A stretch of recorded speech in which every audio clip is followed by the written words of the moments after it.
Deadline? What deadline? But what's happening after the deadline? What? Wait, what? What do you mean you've said too much already? I don't know. That guy. November 28th, 1941.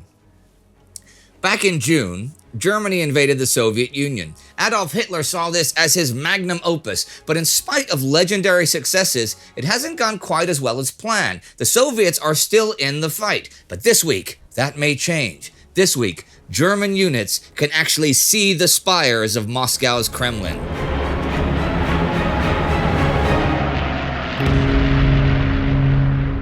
I'm Indy Neidell. This is World War II. Last week, the Germans renewed their drive on Moscow and made advances despite strong Soviet resistance and worsening winter weather. The Allies launched an offensive of their own last week, Operation Crusader in North Africa, which continues with heavy fighting all this week. The 4th and 22nd Allied Armored Brigades, pursuing Erwin Rommel's panzers, do not reach Sidi Rezeg until the 22nd, by which time the enemy has reduced the 7th Armored Brigade there to just 10 tanks, and they have withdrawn southward. The new arrivals are themselves battered badly by German anti-tank guns. However, British Commander Alan Cunningham gets reports that Rommel is in full retreat mode. So Cunningham orders the whole of 30th Corps to join the pursuit, leaving just the 4th Indian Division to hold the border. He is unaware that 30th Corps now has just 44 working cruiser tanks, and the 4th and 22nd Armored Brigades just 54 between them. In fact, Cairo even broadcasts to the world that Rommel is in full retreat, and American newspapers will report that half the German tanks have been destroyed. The fighting that day, and the 23rd, around Sidi Rezeg and the airfield there, is intense, bloody, and confusing, and does bring the Axis to under 100 tanks. Rommel's Africa Corps will call the 23rd Toten Sonntag, Sunday of the Dead, because of the heavy losses. However, the testing of men in war is cruel and searching, and one quality that separates the great general from the merely good one is a relentless probing for an opposing commander's weakness. Rommel will tell a captured British officer, "What difference does it make if you have 2 tanks to my 1 when you spread them out and let me smash them in detail? You presented me with 3 brigades in succession." At 10 a.m. November 24th, in a surprise move, Rommel sends all of his armor, 90 tanks, away from the battlefield and racing eastward to the Egyptian border. The idea is to wreck the 8th Army supply lines and overrun the infantry. The night before, with 300 of his cruiser tanks knocked out, Cunningham thinks he's lost the tank battle that is the key to winning Operation Crusader, and he thinks withdrawal to his starting positions is his only option, and he even issues preliminary orders to that effect. His chief staff officer, however, thinking the battle can still be won, contacts headquarters and asks Theater Commander Claude Auchinlek to intervene. Auchinlek arrives that night and realizes that Rommel can afford his losses way less than the British can, and a disengagement would just surrender the initiative. So he refuses to withdraw what's left of the British armor, and in the morning sends an order to Cunningham: "You will continue to attack the enemy relentlessly, using all your resources, even to the last tank." The danger inherent in committing his last reserves to an unfinished battle, which had gone well for the enemy, was great, but Auchinlek ordered the offensive to continue. As it turned out, Auchinlek's decision to fight on saved not only the battle, but much else. It was one of the great strategic decisions not only of the desert campaigns, but of the war as a whole. This decision is as bold as Rommel's sudden raid on Egypt. Rommel is successful in hitting the 8th Army in the rear, and comes close to finding the 2 supply dumps the Allied army depends on, but his forces are first outfought by the Allied gunners at Sidi Omar, and then they run out of fuel. So on the 26th, Rommel retreats to Bardia, but Bernard Freyberg and the New Zealanders are steadily advancing on Tobruk, as per Auchinlek's orders, and Rommel has to then head back there to maintain his siege. He orders the 21st Panzers West at dawn the 27th, and the 15th will clean up and then follow. Also on the 26th, before I forget, Major General Neil Ritchie replaces Cunningham as Army Commander, relieved by Auchinlek. So on the 27th, the New Zealand infantry links up with 70th Infantry, who have broken out of Tobruk at Ed Duda and take Sidi Rezeg and Bel Hamed, thus compromising Axis supply lines like I mentioned last week. The next day, the Germans try to sever the link between New Zealand and Tobruk units and retake the triangle, but the week ends before that can happen. And there's been a lot of action in the Mediterranean in general this week that is directly connected to Rommel in North Africa. 2 German ships, Maritza and Procida, are sent to Benghazi with fuel that is of crucial importance to the Luftwaffe. News of their journey is sent by top-secret Enigma signal, which is decrypted at Bletchley, and within a day, both ships are sunk. But Adolf Hitler has ordered submarines to try and stop British success in sabotaging Rommel's supply. On the 25th, one sinks the British battleship Barham. On the 27th, one sinks the Australian sloop Parramatta. But if the give and take is a bit confusing in North Africa and the Mediterranean, it is perhaps more so, and perhaps more crucial, on the Moscow front.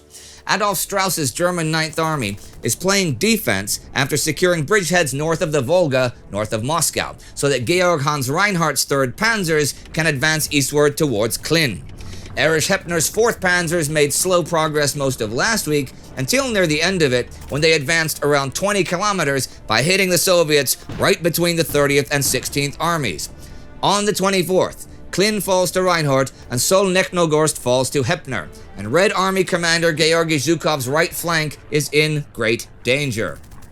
Advanced German units soon cross the Volga-Moscow Canal at Dmitrov and Yakhroma. When the village of Peshki falls and the Soviets pull back to Kryukovo, General Konstantin Rokossovsky gets the order, Kryukovo is the final point of withdrawal. There can be no further falling back. There is nowhere to fall back to. The canal is now the last big obstacle before Moscow is surrounded from the north. On the morning of the 28th, at the end of the week, Reinhardt's panzers are not more than 35 kilometers from the Kremlin, and the officers can see its spires in their field glasses. As for Heinz Guderian's advance around Moscow from the south, on the 25th, the Soviets are pushed back to Pianitsa, a few miles from the river Oka Bridge at Kashira. Venya falls, and should Kashira fall, the road to Moscow is open. Major General Pavel Belov's cavalry corps heads for Kashira, and his orders, received at the post office where he sets up his headquarters, orders from Zhukov over the phone are, restore the situation at any cost. Until 3 p.m., the 26th, he thinks the Germans could beat him. But they have halted at Pianitsa. Belov is in direct contact with both Zhukov and Joseph Stalin. He plans a counterattack for 9 a.m. the 27th. By then, he's been reinforced with a Katyusha regiment, a tank brigade and 2 tank battalions, a rifle division, and even some militia. When his counterattack begins, the Germans are pushed back, relieving the pressure on Tula as the week ends. And even further to the south, things are not going so well for the Germans this week either. They are holding off the Soviet 37th Army, but the 56th and the 9th now crash right into them from east and south. The southern flank of the Germans is the River Don, but the Soviets attack right across it over a kilometer of ice. The 24th, the Germans begin to evacuate Rostov because of Soviet counterattacks. This is Army Group South Commander Gerd von Rundstedt's initiative, but has actually been expressly forbidden by Hitler. On the 28th, the Red Army reoccupies Rostov-on-Don. This is the first major setback the Germans have had on the Eastern Front 161 days after the opening of hostilities. As the week ends, the Red Army is clearing the city. There's also a bit of brighter news for the USSR up in the north. Leningrad has been under siege since September, and starvation has become a major issue there, with several hundred people dying each day. But starting the 22nd, they receive at least a bit of relief. That day, 60 trucks leave Kobona, and following tracks laid down by sledges, cross the frozen waters of Lake Ladoga with 33 tons of flour.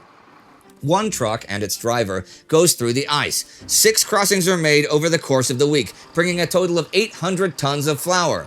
However, 40 more trucks are lost through the ice, and the Germans are shelling the road to the lake. Also, 350 trucks are abandoned in snowdrifts, but there are still around 2,500 trucks working this week, giving that city a tiny lifeline. Most of the world was super surprised when Germany invaded the Soviet Union. And there are now people trying to make sure they do not get hit by any other military surprises. On the 24th, the United States War Department warns all American commanders in the Pacific of the possibility of surprise aggressive movement by the Japanese in any direction, including against American possessions, the Philippines, and Guam. The next day, American Chief of Naval Operations Harold Stark tells husband Kimmel, commander of the U.S. Pacific Fleet, that President Roosevelt and Secretary of State Cordell Hull would not be too surprised if the Japanese launch a surprise attack somewhere. And in fact, Japanese troop transports are spotted off Formosa this day, making for British Malaya. Stark thinks if they attack the Philippines, well, it would be embarrassing, but he thinks they'll likely try to take the Burma Road, the main supply route for Chiang Kai-shek and the Chinese Nationalist Army, which would help Japan's ongoing war against China, now 4.5 years old. Kimmel has been talking to Walter Short, in charge of the defenses on Hawaii, about reinforcing Wake and Midway Islands, timing the operation with the next one of the reinforcement flights of B-17 Flying Fortresses to the Philippines in early December, so they can have some fighter protection, and so it doesn't look so much like they're just heavily reinforcing the Philippines with a ton of air power, which they very much are. The US has cracked a Japanese diplomatic code, as we've seen, though none of the naval codes, so they know the Japanese have a deadline of the 29th, originally the 25th, for something, after which, quote, things will automatically begin to happen, right? But what things? To break off relations with someone? To commit to war? But against whom? And where? The 25th, Hawaiian time, the Kido Butai, the world's largest carrier fleet, and 27 other ships sails from northern Japan, making its way to Pearl Harbor, Hawaii. It is already November 26 in Japan. On the 26th in Washington, Hull gives Japanese Ambassador Nomura what will become known as the Hull Note. This says a lot of things, which you should look up and read, and is a response to the 2 Japanese proposals received this month. It unequivocally says, Japan must withdraw all military forces from China and Indochina if they want the embargo against them lifted and Japanese assets in the U.S. unfrozen, or thawed. Right? There are those who call this an ultimatum, but it is not. There is no timetable for when anything should happen, and it absolutely does not have any or else anywhere. Let's also be clear, it does not say anything that Hull has not already said a half dozen times the past 2 months. In September, he told former Japanese Prime Minister Fumimaro Konoe that pulling out of Indochina was a precondition for any negotiations. As we saw, Konoe tried to persuade Army Minister Hideki Tojo to go along with this, but Tojo was adamant they were headed for war. Tojo is now Prime Minister, so that has not changed. On the 27th, the War Department writes to General Douglas MacArthur in the Philippines. Hostile action possible at any moment. If hostilities cannot be avoided, the United States desires that Japan commits the first overt act. That day, Stark issues to all commanders in the U.S., Asian, and Pacific fleets a warning of a state of war. And here are some notes to end the week. On the 22nd, in the South Atlantic, the German commerce raider Atlantis is sunk by the British cruiser Devonshire. Atlantis has been Germany's most successful commerce raider of the war, sinking over 140,000 tons of Allied shipping. On the 25th comes the 5th anniversary of the Anti-Comintern Pact, and it is now extended. The previous signatories sign it again: Germany, Japan, Italy, Hungary, Spain, and the Japanese puppet regime in Manchukuo. Wang Jingwei's Nanjing Chinese government joins already the 22nd, and Bulgaria, Denmark, Croatia, Romania, Slovakia, and Finland sign on the 25th.